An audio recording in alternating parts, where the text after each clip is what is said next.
रवी सत्यशोधक या यूट्यूब चॅनलवर आपलं स्वागत आहे। आजच्या या व्हिडिओमध्ये आपल्याला 3 महत्त्वाचे दिवस पाहायचे आहेत।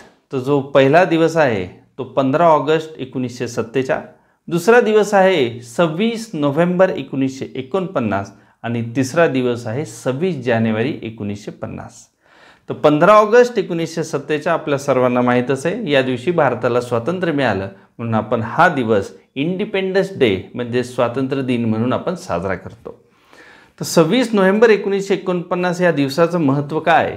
तर 26 नोव्हेंबर 1949ला आपलं संविधान तयार झालं म्हणून आपण त्याला संविधान दिन म्हणजे कॉन्स्टिट्यूशन डे म्हणून आपण साजरा करतो। आणि 26 जानेवारी 1950ला आपण रिपब्लिक डे म्हणजे प्रजासत्ताक दिन म्हणून आपण साजरा करतो। तर आता प्रश्न आहे की नेमका 26 नोव्हेंबर कॉन्स्टिट्यूशन डे संविधान दिन आणि 26 जानेवारी हा रिपब्लिक डे म्हणजे प्रजासत्ताक दिन, तर याच्यामधला नेमका फरक काय? तर पहा, 26 नोव्हेंबर 1949लाच आपलं संविधान तयार झालं होतं आणि त्या दिवसापासूनच आपल्याला संविधान लागू करता आलं असतं, परंतु आपण ते लागू केलं नाही। आपण 2 महिने वाट पाहिली।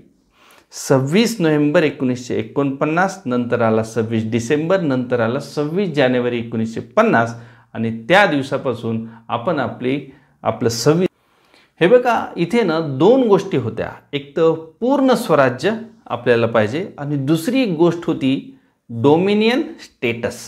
तर आता पूर्ण स्वराज्य म्हणजे 100% स्वातंत्र्य आणि डोमिनियन स्टेटस म्हणजे डोमिनियनचा दर्जा म्हणजे इथे सुद्धा 100% स्वातंत्र्य, पण काहीतरी त्याच्यामध्ये उणिवा होत्या।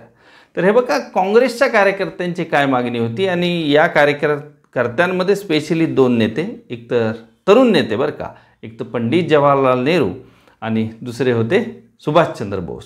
या दोघांनी एक मागणी ठेवली होती की आम्हाला पूर्ण स्वराज्य पाहिजे, फुल इंडिपेंडन्स, पूर्ण स्वराज्य पाहिजे आणि डोमिनियन स्टेटस आम्हाला पाहिजे नाही। तर आता डोमिनियन स्टेटस म्हणजे काय? हे बघा, डोमिनियन स्टेटस म्हणजे पण आपल्याला स्वातंत्र्य मिळणार होतं, पण स्वातंत्र्य मिळाल्यानंतर आपण आपल्या देशाचा प्रमुख निवडायचा आणि म्हणजे आपणच ठरवायचं कोणाला देशाचा प्रमुख करायचं आहे आणि आपण ते ठरवल्यानंतर त्याची जी अपॉइंटमेंट आहे म्हणजे त्याची जी नियुक्ती आहे ते कोण करणार? इंग्लंडमध्ये जो कोणी प्रमुख असेल तो त्याची नियुक्ती करणार। ह्याला आपण काय म्हणतो? डोमिनियन स्टेटस म्हणतो। तर आज हे डोमिनियन स्टेटस नाही, आपला आणि इंग्लंडचा कसला संबंध नाही आज, ठीक आहे, कारण डोमिनियन स्टेटस नाही। तर ती अधिवेशन हे महत्त्वाचं का होतं? कारण या अधिवेशनामध्ये एक ठराव संमत झाला आणि तो म्हणजे पूर्ण स्वराज्याचा, फुल इंडिपेंडन्सचा एक ठराव इथे संमत झाला। तर 31 डिसेंबर 1929 रोजी तिथे आपण तिरंगा फडकावला आणि तिथे एक निर्णय घेतला की जानेवारी महिन्याच्या शेवटच्या रविवारी आपल्याला स्वातंत्र्य दिवस म्हणून साजरा करायचा आहे। आता बघा की 1930 जानेवारी महिन्यातला शेवटचा रविवार म्हणजे तो होता 26 जानेवारी आणि 26 जानेवारी आपल्याला तो स्वातंत्र्य दिवस म्हणून साजरा करायचा होता। आणि ते स्वातंत्र्य आपल्याला कसं मिळवायचं होतं? अहिंसक मार्गाने, हिंसा न करता स्वातंत्र्य मिळवायचं होतं। तो ठराव संमत झाला। म्हणजे हे नेते म्हणले ह्या इंग्रजांना काय करायचं तर करू द्या, पण आपण 26 जानेवारी हा स्वातंत्र्य दिन म्हणून साजरा करायचा आणि त्या दिवशीपासून ठरलं। हे केव्हा ठरलं? 31 डिसेंबरला ठरलं आणि मग त्यानंतर 26 जानेवारी 1930 पासून आपण स्वातंत्र्य दिन साजरा करायला लागलो।